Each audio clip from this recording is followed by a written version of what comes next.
1 year అయింది. ఇంకో year ఉంది. డోర్ మూసుకుంటున్నందుకు నాకు రైట్స్ లేవు మాట్లాడడానికి. అతను నా కొడుకులు ఒక్కొక్కరు వాయించి పెట్టేదాన్ని. ఏంటంటే మా పొలాలు మేమేమో బలవంతంగా లాక్కుంటున్నాయి ఇప్పుడు వాళ్ళు. మరి వచ్చారు వెళ్ళి మీరు మాట్లాడొచ్చు కదా. ప్రయోజనం లేదండి. వాళ్ళు ఒక సిఆర్డీఐ చట్టం తీసుకొచ్చారు. కేంద్రంలో కూడా వాళ్ళు ప్రభుత్వం కాబట్టి వాళ్ళు ఇష్టం వచ్చినట్టు తీసుకొచ్చుకున్నారు.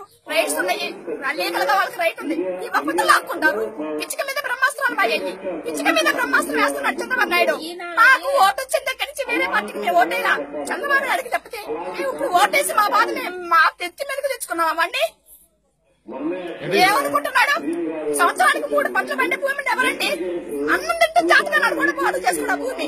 వాడు పొలం ఏమన్నా ఉంటే ఏమన్నా ఇస్తాడేమో. వాడు పొలం ఏమన్నా ఉంటే ఇస్తాడేమో. నారాయణ గడిస్తాడా? పత్తిపాటు పుల్లారావు గడిస్తాడా వాడు పొలాలు? నారాయణ గారికి నుంచి వాళ్ళ బిల్డింగ్ ఉన్నాయి. ఒక బిల్డింగ్ ఇవ్వనండి, ఆఫీస్కి ఇస్తాడేమో. మీ పేరేంటమ్మా? నా పేరు సుధారాణి బోయపాటి.